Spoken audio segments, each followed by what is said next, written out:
The relationship between the US and Israel is on tenterhooks.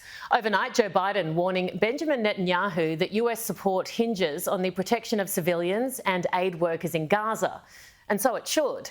What happened last week to the World Central Kitchen operators was horrific. So too the loss of every single civilian life so far in this conflict. But this is war.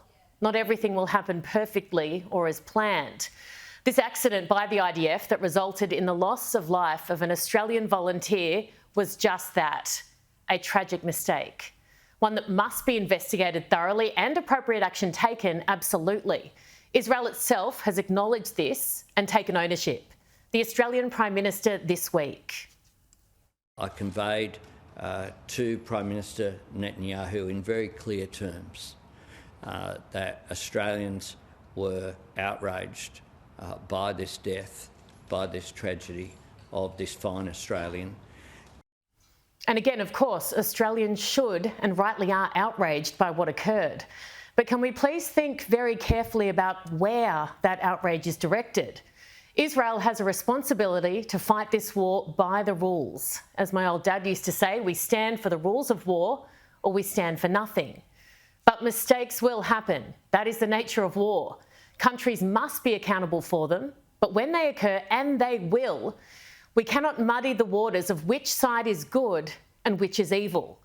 The ultimate responsibility for every single casualty since October 7 is Hamas, including the Australian. Our Prime Minister should be making that very clear at every opportunity as well, if not more so. So too his US counterpart. Where is the pressure being heaped on Hamas and really, let's be frank, Iran?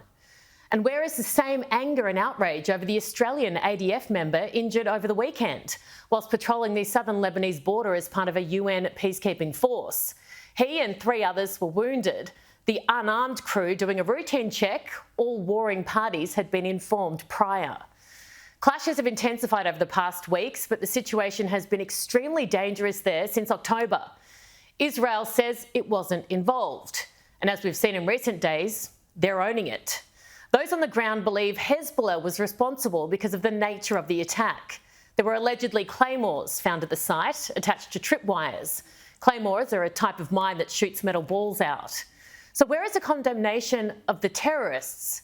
The anger and outrage at Hezbollah? Again, war is dangerous and battlegrounds are horrific places. We all know this.